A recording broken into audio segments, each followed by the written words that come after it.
Oui, c'est rangé du côté de Jésus. Kujipanga kupande wa Yesu. Oui, je vais trouver cela et lire cela. Nitaipata na kuisoma. C'est rangé du côté de Jésus. Kujipanga kupande wa Yesu. Oui. Ndio.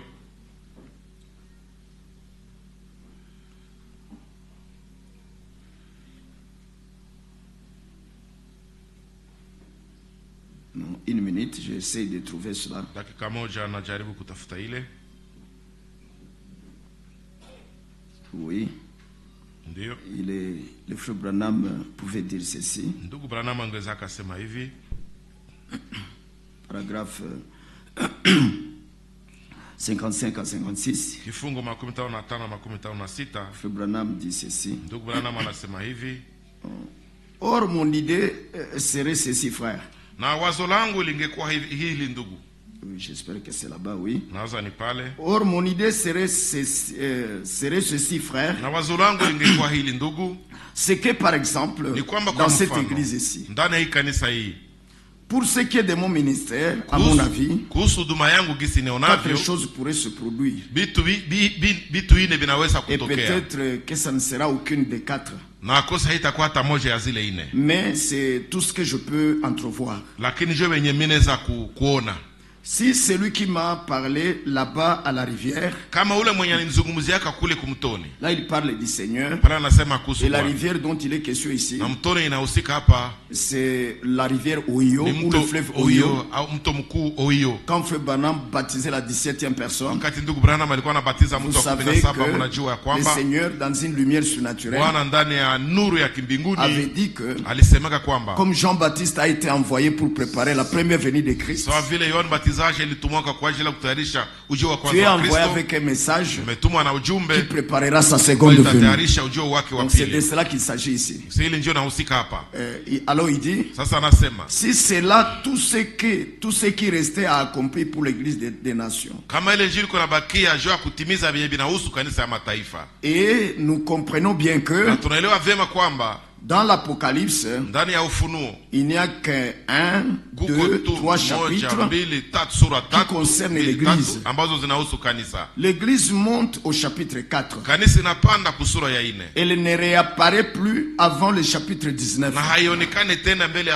C'est-à-dire après la période de la tribulation, pendant laquelle Dieu appelle les Juifs à sortir. C'est vrai, dit-il. Tout comme Enoch qui est monté avant qu'une goutte de pluie soit tombée sur la terre, il était parti, et c'est là que la tribulation a commencé. Vous voyez, Noé était dans l'arche avant que la tribulation commence. Lot était sorti de Sodome avant que la tribulation commence. Voyez, et l'église sera partie avant la période de la tribulation. Maintenant, pendant la tribulation, ce qui arrivera alors, la Vierge endormie sera pourchassée par le dragon qui lancera de sa bouche de l'eau, ce qui signifie des foules et des gens et des armées qui poursuivront et captureront cette femme, le reste de sa postérité, et la tueront. Donc ça, ce sera pendant la période de la tribulation. Il y a des choses ici qui valent la peine d'être éclaircies. Il y a des choses ici, oui, qui valent la peine d'être éclaircies dans la réponse à cette question. Alors, je relis alors le paragraphe 57 où il y a l'affaire. Et maintenant, pendant la tribulation, ce qui arrivera alors, la Vierge endormie sera pourchassée par le dragon qui lancera de sa bouche de l'eau. Maintenant, bien aimés frères, quand vous lisez ceci dans la Bible, au chapitre 12 de l'Apocalypse, vous allez voir clairement que le dragon joka va lancer ses eaux, ce fleuve d'eau. atatupa ile mto wa maji. C'est pas lors de la grande tribulation, Haiko wakati wa ziki kubwa, mais plutôt lakini juste après l'enlèvement de l'église. kisha tu kunyakuliwa kwa kanisa. Car Sababu la période de la grande tribulation kipindi ya ziki kubwa commence 3 ans après l'enlèvement. inaanza miaka 3.5 kisha kunyakuliwa. Alors lisons Apocalypse 12. Sasa tusome Ufunuo 12. Apocalypse 12, Ufunuo 12 où nous pouvons lire ceci. ambapo tunaweza soma hivi. Oui, frère, Ndiyo ndugu, j'espère que vous y êtes. natumaini mulishapafika. Il s'agit ici Inahusika hapa de l'église. na kanisa. Verset 1er. Mstari wa kwanza. Alors un signe grandiose apparut dans le ciel. Na ishara kuu ilionekana mbinguni. C'était une femme. Ilikuwa mwanamke Elle avait pour vêtement le soleil, où elle était revêtue du soleil. Si vous voulez. aliyevikwa jua La lune sous ses pieds na mwezi ulikuwa chini et ya une miguu couronne yake de 12 étoiles sur sa tête. na juu ya kichwa chake taji ya nyota 12. Et nous connaissons la révélation de ces choses. Na tunajua ufunuo hivi Laissez-moi en vitu. parler. Mwache nibiseme huko En passant. na niko napita. Cette femme, c'est l'église. Huyu mwanamke ni kanisa. En ces temps de la fin. Moi wakati wa mwisho. Le soleil dont il est enveloppé, Jua ambaye anavikwa nayo c'est Christ. ni Kristo. La lune sous ses pieds, Jua chini ya miguu c'est la yake parole prophétique de l'Ancien ni Testament. neno la unabii la Agano la Kale. Voyez? Unaona? Et la couronne de 12 étoiles sur sa tête, Na taji ya nyota 12 ce sont les kichwa chake enseignements des 12 apôtres ni du Seigneur. mafundisho ya mitume 12 wa Bwana. Voyez donc Mnaona qu'il ne basi s'agit pas d'une église ya kwamba dénominationnelle, haihusike na kanisa ya kizehebu, mais l'église du message de lakini l'heure. kanisa ya ujumbe wa wakati. C'est juste. Ni kweli. Elle était enceinte.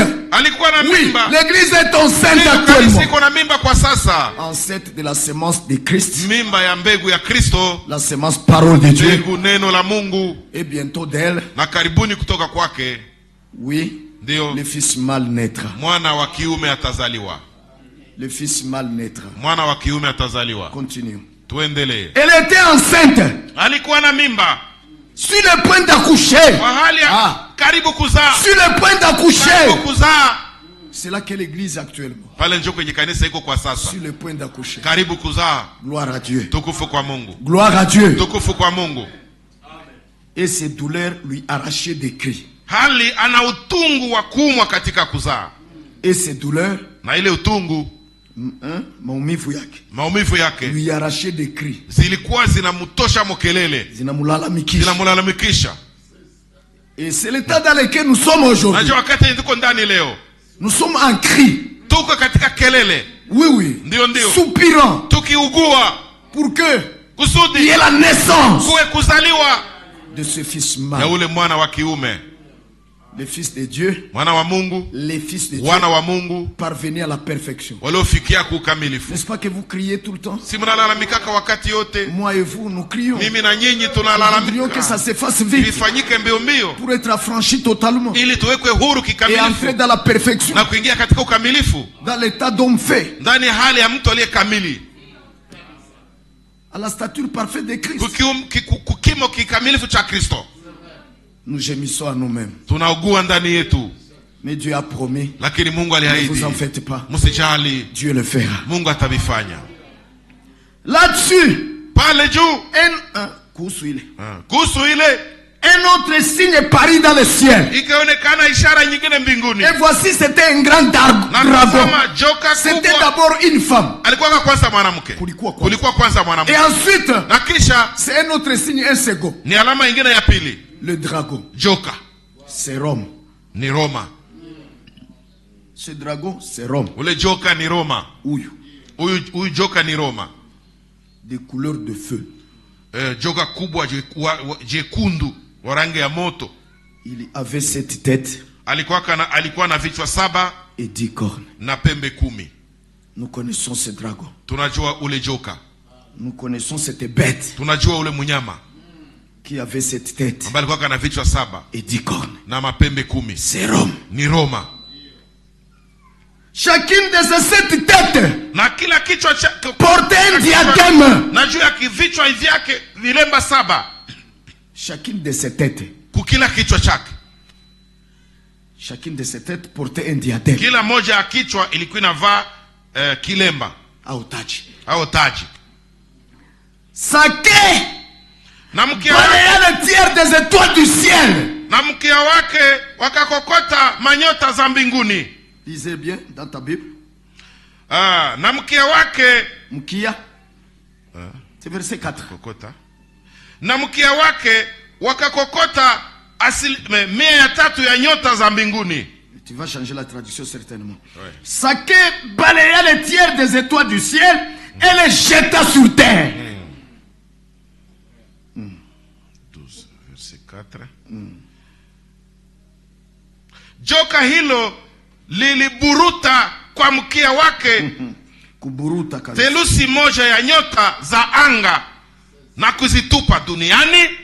Le dragon se posta devant la femme qui allait accoucher. Huyo mama aliyekuwa karibu kujifungua mtoto.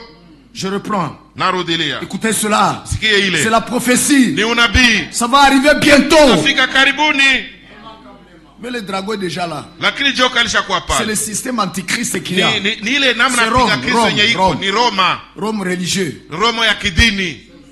Soutenu par Rome politique. Akiungwa mkono na Roma ya kisiasa. Je parle de l'empire romain. Nasema utawala wa Kirumi. Je ne parle pas de l'Italie. Siseme Italia. Non. Hapana. Encore non. Tena hapana. Parce que Rome c'est la capitale de l'Italie. Sa Roma ni mji mkuu wa Italia. Il s'agit de l'empire romain. Inahusika na ufalme wa Roma. Dans son dernier développement. Ndani ya mwendeleo wake wa mwisho. Voyez frère. Mnaona ndugu. La Rome papale. Roma ya kipapa. Soutenu par Rome politique. Ikiunga mkono na Roma ya kisiasa. Qui est l'Union européenne. Ambayo ni umoja wa Ulaya. Maintenant qu'est-ce qui se passe? Sasa kitu gani kinatendeka? Ce dragon là, ule joka se poste akasimama devant la femme mbele ya yule mwanamke qui allait accoucher. Aliye tayari kuzaa. Et nous connaissons déjà cette femme. Na tulishajua yule mwanamke. C'est cette église hii kanisa qui croit le message de l'heure. Ni ujumbe wakati. Maintenant ce dragon se poste devant cette femme. Pour faire quoi? Kwa kufanya nini? La Bible dit. Biblia nasema dévorer son enfant. Ili azaapo amle mtoto wake. Qu'elle aurait mis au monde. Wakati atamzaa. N'est-ce pas? Haiko vile. Pour qu'il dévore son enfant. Ili akule ule mtoto wake. Dès qu'il naîtrait. Wakati atazaliwa. La femme en douleur d'enfantement. Mwanamke katika utungu wa kuzaa, karibu kuzaa. Et le dragon se tient là. Joka sasa anasimama pale kingoja. Qu'elle ose accoucher son asubutu kuzaa tu. Je vais dévorer cet enfant. Nitakula ule mtoto, nitameza ule mtoto.